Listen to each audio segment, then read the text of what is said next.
दोस्तों, एक औरत होती है जिस औरत का पति उसे कहता है कि तुम्हारे पेट में एक किसका पाप पल रहा है, और यही बात कह करके उस महिला को वो तलाक दे देता है।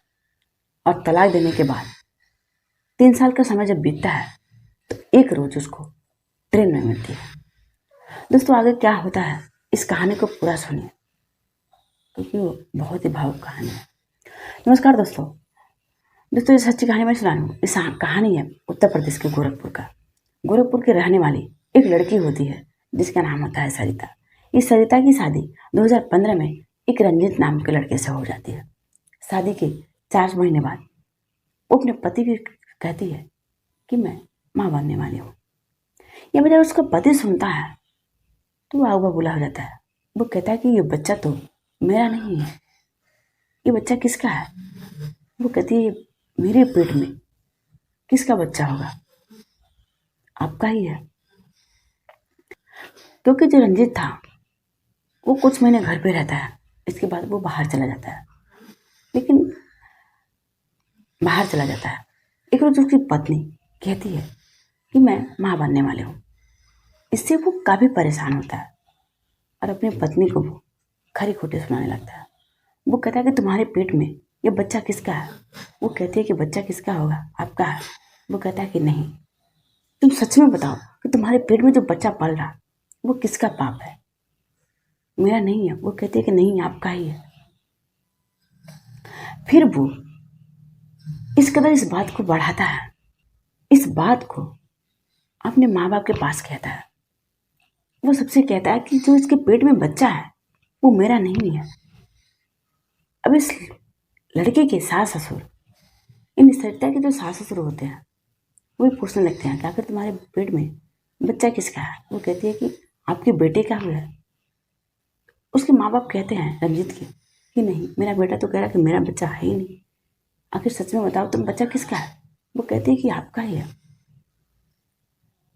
अभी जो इसका पति होता है रंजीत, वो उस महिला के ऊपर लांछन लगा करके उसे छोड़ देता है, यानी उसको तलाक दे देता है। तलाक देने के बाद जो महिला होती है, उस महिला के पेट से तलाक देने के बाद वो महिला अपने घर चली जाती है। और ये जो रंजीत होता है ये बाहर कमाने लगता है। फिर एक रोज वो बाहर से घर आ रहा था, लगभग 3 साल के बाद। जब आ रहा था तो उसी ट्रेन में एक महिला मिलती है जो अपने हाथ में बच्चे को दबाए रहती है, यानी बाजुओं में वो बच्चे को दबाए रहती है। और वो लगभग 1.5-2 साल का बच्चा। जब वो देखता है तो वो पहचानता है कि ये आखिर कौन है। जब पहचान लेता है फिर वो उस महिला से पूछता है कि आप कौन हैं। जब इतना बात वो महिला सुनती है तो वो पहचान जाती है रंजीत को। वो कहती है कि मैं आपको नहीं पहचानती, और मैं कौन हूँ आप जान करके क्या करेंगे। वो कहता है कि नहीं, मेरे कोई अपने थे जो अब मेरे साथ नहीं है, उनकी चेहरा आपके जैसे मिलती जुलती है, इसलिए मैं आपसे पूछ रहा। वो कहती है कि मिलती जुलती होगी पर मैं वो नहीं हूँ। क्योंकि वो नहीं चाहती थी कि जो पति उसको लालछन लगा करके घर से निकाल दिया, वो किस अवस्था में रही होगी, वो किस हालत में अपने बच्चे को पैदा की होगी, वही चीज समझेगी। फिर वो कहता है कि साथ में बच्चा किसका है। वो कहती है कि आपको क्या करना है। फिर वो पूछता है, वो कहता है कि सच में बताओ, क्या तुम सरिता हो। जब इतनी बात सुनती है तो वो रो पड़ती है, उसकी आंख से आंसू टपकने लगते हैं। वो कहती है कि हाँ। ये बोलता है कि ये बच्चा। बोलती है हाँ। वो बोलता है कि ये बच्चा किसका है। वो कहते हैं कि ये बच्चा वही बच्चा है जिस बच्चे की वजह से आप मुझे घर से निकाले थे, ये बच्चा आपका ही है। वो कहता है कि सच में। वो कहती है कि हाँ, आप चाहे तो जो भी टेस्ट कराना हो वो सब कुछ करा लीजिए, मैं हर चीज़ कराने के लिए तैयार हूँ। मैं तब भी कहती थी, लेकिन आप हमारी एक नहीं सुने और मुझे घर से निकाल दिया, मुझे तलाक दे दिया। और मैं वही चीज़ आज भी कह रही हूँ कि ये बच्चा किसी और का नहीं बल्कि आपका ही है। और आप मुझे किस हालत में घर से निकाले थे, जब वो बच्चा मेरे पेट में था, और आप मुझे घर से निकाल देते।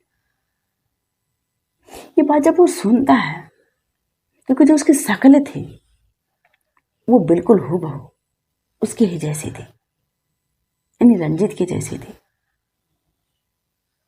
वो जब देखता है और जब अपनी पत्नी की बात सुनता है तो पत्नी के सामने हाथ जोड़ लेता है, बोलता है कि मैं जो चीज़ किया उसके लिए मैं शर्मिंदा हूँ, मैं तुमसे माफ़ी मांगती हूँ। वो कहता है कि मैं जो चीज़ किया मैं उसके लिए शर्मिंदा हूँ और मैं तुमसे माफ़ी मांग रहा हूँ। लेकिन वो कहती है कि आपकी एक माफ़ी मांगने से मैं जिस हालत से गुजरी हूँ, क्या वो हालत मेरे मिट जाएंगे? आप तो एक पल के लिए माफ़ी मांग लिया, लेकिन मैंने पल पल काटा है, वो कैसे मैं भूलाऊं? लेकिन वो अपनी पत्नी के पैर पकड़ लेता है, बोलता है कि मुझे माफ़ कर दो, और मैं अभी शादी नहीं किया, और ये बच्चा मेरा ही है, और तुम मेरे साथ चलो।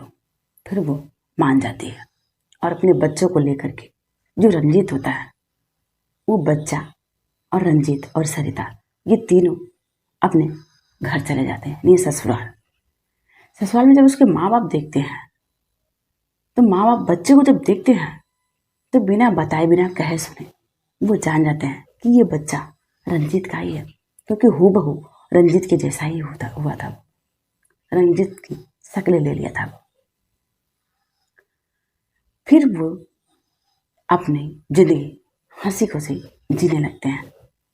दोस्तों, ये कहानी कैसी लगी कमेंट बॉक्स में जरूर लिख करके बताइएगा, और कहाँ कहाँ से सुनते हैं आप लोग मुझे लिख करके जरूर बताइएगा।